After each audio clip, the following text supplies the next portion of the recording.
Hello, everyone, and welcome to another video here on the Giant Take YouTube channel. My name is Josh, and I don't know how I'm going to title this one because it's a little confusing, but once I think I explained it, if you didn't know already from the title, I'm going to be talking about the top 5 players that me personally, I want the New York Giants to draft with pick number 6 in the NFL draft. We'll have to see who they actually select in just a few weeks from now, but I wanted to make this as realistic as possible. So I'm going to go through real quick the guys that I did not involve in this list because I simply believe that, or at least for one of them, I just don't want the Giants to draft him at 6. I don't know if he'll be there or not, although the mock drafts have been saying that maybe not, probably not. And the other players, I just simply do not think they will be available for the Giants at 6. So starting off with wide receiver Marvin Harrison Jr. out of Ohio State, I think he'll be gone by then. I'll run through these quickly, don't worry.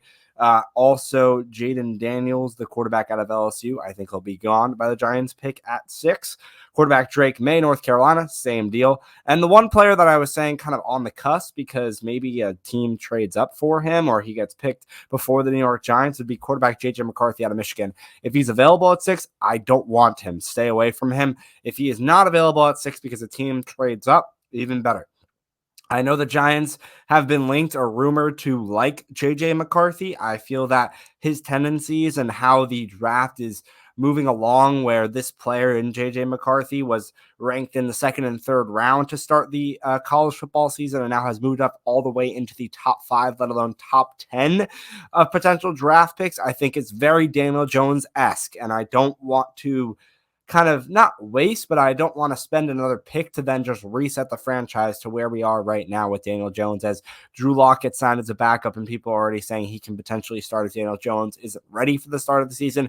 If he comes in and gets injured again, if he comes in and he does not play well, and the Giants might even draft a quarterback at number 6. And that's what I'm going to get into right now. Okay, so I'm going to move from 5 to 1, the least not likely, but the least amount of who I want the Giants to draft to number 1, the most I would like them to draft, obviously, if these players are all there. So starting at number 5, tight end Brock Bowers out of Georgia. The reason he's number 5, I think he should go later in this draft. Tight ends, yes, they're a valuable position, but they're not as valuable as other positions that I'm going to talk about in a little bit. Bowers out of Georgia, good acceleration for his size. He also gets to his top speed super quickly, and acceleration speed is very good at his position. Obviously, if he's going against defensive backs, if he's going against safeties, but especially if he's going against linebackers, being able to beat them off the line with his speed is very important. He's also a good route runner. Now, the New York Giants really don't know about their future at the tight end position. Sure, they have Daniel Bellinger there. Sure, they have Darren Waller there, who might retire, he might not.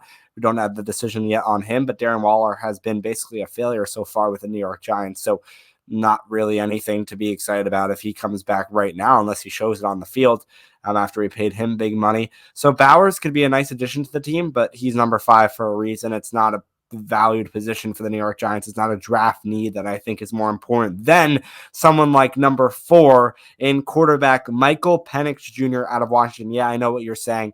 Michael Penix Jr., you're talking about J.J. McCarthy here and how you don't want him, but then you're going to a guy who's injury prone, is torn and retorn his ACL, and we're talking about Daniel Jones tearing his ACL. You want another injury-prone quarterback? No, I don't. But what I like to see and what I do see out of Michael Penix Jr. is a lot of potential, more than I see in someone out of J.J. McCarthy. Funny enough, those two battling it off in the national championship and J.J. McCarthy winning that battle, if you want to say it like that. But Michael Penix Jr., his deep field accuracy, his deep balls, being able at the touch of a wrist, the flick of a wrist, whatever you want to call it, being able to throw 40, 50 yards is something that is absurd. It's something that, though we have seen more recently with the quarterbacks coming out of draft classes now, more and more quarterbacks are able to throw deep easily. But the amount of balls that this guy has thrown to a wide receiver that I'm going to talk about in a little bit, preview to higher on my list, is something that is, I think, unnatural in a positive way. Also, most likely, probably the best quarterback available at pick 6, and that's what I'm already talking about. J.J. McCarthy and Michael Penix Jr., if you're tossing a coin between both of those two, well, not tossing a coin, if you're making a decision between both of those two, I should say, I would pick Michael Penix Jr. Again, this is my list. You can let me know in the comments below whether you agree, disagree, and why. But I just personally think that Michael Penix here is a better quarterback on the list.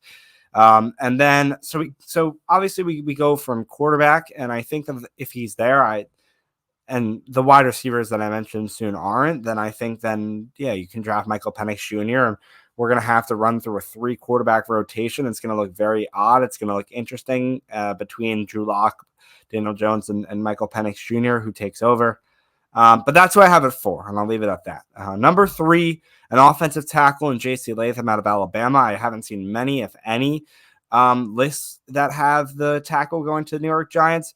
Can play either guard or tackle. It really doesn't matter, but he is the best tackle in this class.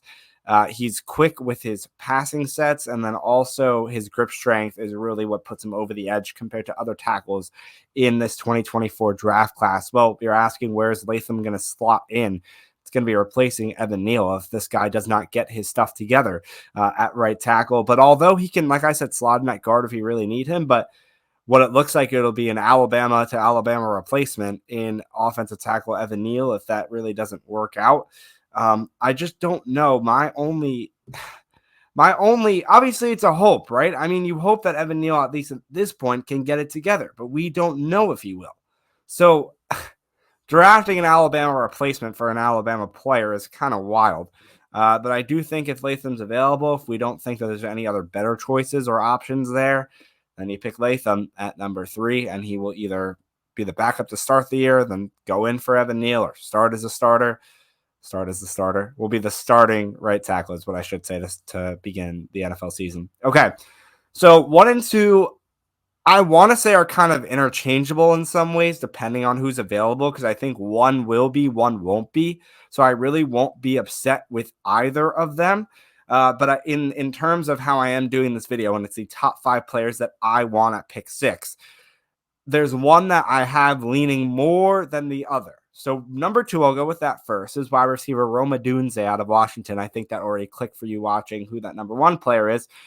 But Odunze, it's without being, I said that Michael Penix is able to throw it with a flick of a wrist to this guy deep, but you still have to have a wide receiver that's able to catch the ball. And in one-on-one situations, he has great hands. He can catch it in super tight windows. If you have seen his highlights, the amount of velocity, the amount of airtime he gets on jump balls is pretty insane. He's a very good player.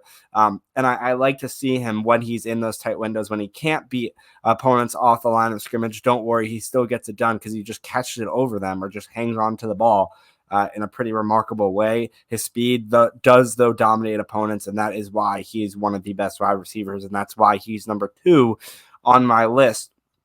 For the top prospects I want at 6, the best prospect, at least for me, that I think will be on the board at 6, at who I would want to be at 6 for the New York Giants, and who I believe that they should draft if they have the opportunity to. That's wide receiver Malik Nabers out of LSU. The movements with him are incredible. They're going to be crucial at an NFL level to beat players off the line of scrimmage, especially the extremely talented cornerbacks in this league. He's a player, and I said it last year. I feel like you said it not every year, but the last 2 or 3 years. He is the number 1 wide receiver that the Giants could use. They need, at this point, they need a number 1 wide receiver. I feel like we said it a few years ago with Wan'Dale Robinson. He can become that. He did not become that. He's a very good player, or not a very good. He's a good player. He's an average to good player.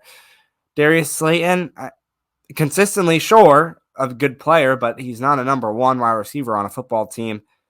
And then we saw it last year, said it last year with Wan'Dale Robinson. Yes, he is super fast. Did I say Wan'Dale Robinson? With Jalen Hyatt, excuse me. He's super fast, but he is not a number 1 wide receiver. Malik Nabers is that number 1 wide receiver. It's the same thing with the Odunze, but Nabers, I think, is just a little bit higher on those rankings. That's my emails go off.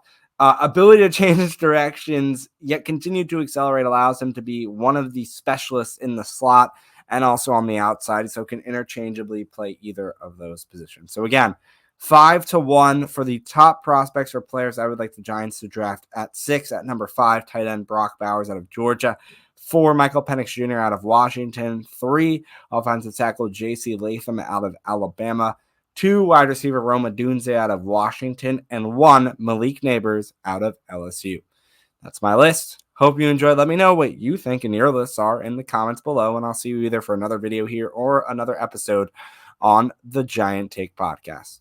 Peace.